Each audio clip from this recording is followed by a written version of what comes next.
pilote le réseau électrique avec Linky et comment il envisage maintenant d'intervenir directement pour contrôler notre consommation. Dans la deuxième vidéo, les systèmes de communication utilisés par les différents compteurs sont été décrits. Pour Linky, on a vu que c'était le CPL, le courant porté en ligne, qui est utilisé pour que Linky communique avec son concentrateur. Mais que le CPL va partout. Il est comme le son dans l'air. Donc, une fois qu'on lance le CPL pollue tout le réseau. Alors, le Linky communique avec son concentrateur. Le concentrateur communique avec le Linky, mais avec en plus tous les autres Linky dans son graph, avec lesquels il est associé ou synchronisé. Et ça peut être 50 jusqu'à 700 compteurs. Donc, ça fait beaucoup de communications. Et toutes ces communications avec CPL baladent partout et arrivent chez nous. On a vu dans la deuxième vidéo aussi comment le CPL pollue le réseau électrique de nos maisons et pollue le champ électrique émis par chaque équipement. Prise, interrupteur, ampoule, cafetière, radio, TV, tous électriques produisent un champ électrique et un champ magnétique. Tous ces champs sont pollués par le CPL.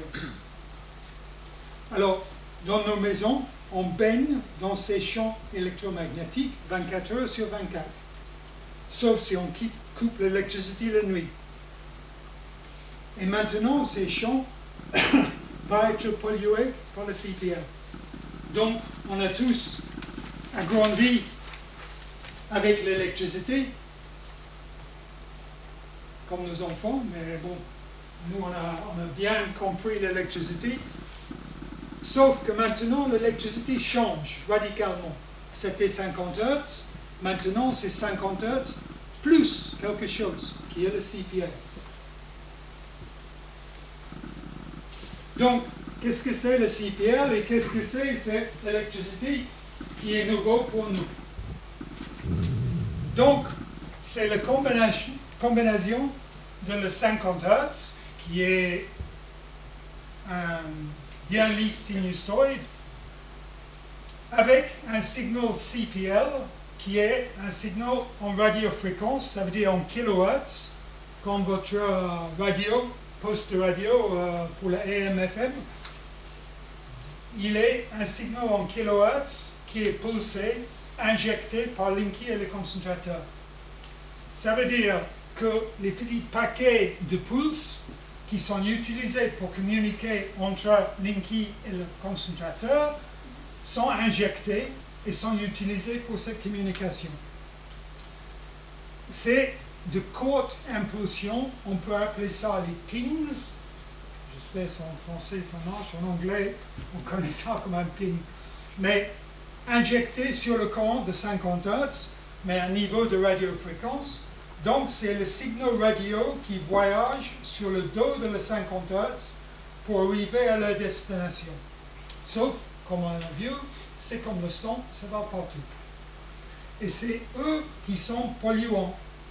Parce que même s'ils ont de faibles puissances, il n'y a pas beaucoup d'amplitude, ils sont des millivolts contre 230 volts de le 50 Hz.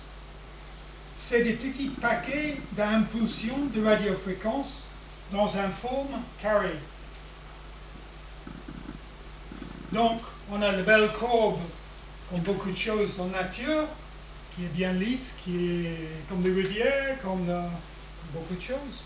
Et on a les choses que nous, on a créées avec notre technologie, qui est le pulse discontinu, qui est de plus en plus utilisé, et depuis, on a adapté ou développé les blocs d'alimentation qui créent les différents courants par découpage. On crée ces champs carrés, et ces champs carrés sont celles qui sont utilisées pour les impulsions de le CPL de Linky. Donc, la combinaison de les deux, les petits paquets de pulses carré avec notre belle 50 Hz, créer des choses qu'on appelle le dirty electricity, l'électricité sale.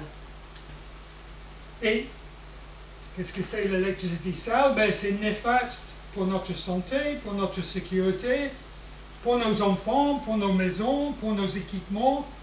Et tout ça va être développé dans les diapos de suite.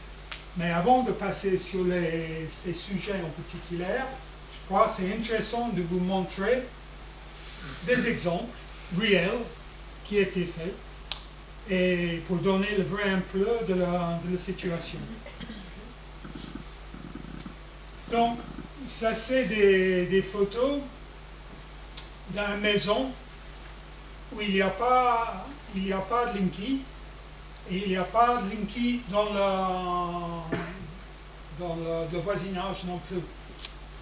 Et on voit que sur cet écran, qui est un écran qui est en train de mesurer le niveau de pollution, on voit qu'il y a un niveau arrière-fond qui est présent, mais assez bas, assez en continu, et que le 50 Hz est bien lisse, bien établi. Bon, pour illustrer ça, je vais vous montrer un petit vidéo. OK. Vous cliquez sur l'écran. Ça, c'est des équipements qu'on utilise pour mesurer le dirty electricity.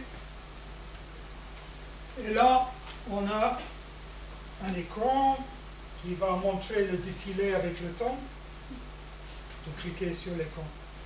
Sur l'écran, oui. Ouais.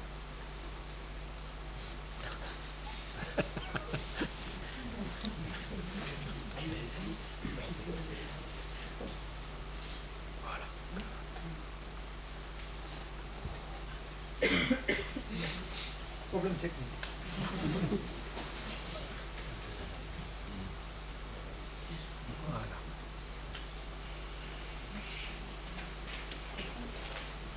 Ok. L'idée de cette petite vidéo, c'est de vous montrer comment le 50 Hz doit être avant que Linky arrive. Alors, c'est une simulation sans CPL avant le déploiement de Linky. Et là, on voit il n'y a pas de pollution. Le 50 Hz, ça c'est le 50 Hz comme il est, et l'autre petit écran c'était le 50 Hz écrasé juste pour montrer la pollution. Alors là on voit que c'est propre.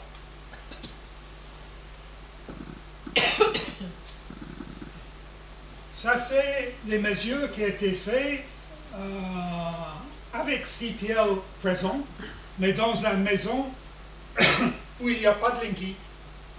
C'est dans une zone semi-urbaine où Linky est dans le voisinage.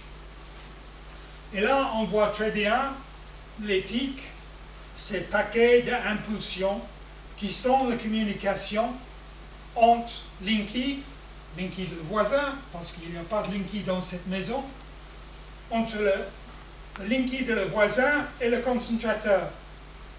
C'est ces pics-là. Et le résultat sur le 50 Hz, comme vous voyez, c'est que le 50 Hz est déstabilisé. Il est haché par ces impulsions qui a un effet très néfaste. Et c'est ça qui est mauvais pour la santé, pour les équipements, qui peut créer des problèmes. Alors, on a une petite vidéo pour montrer ça avec le même équipement.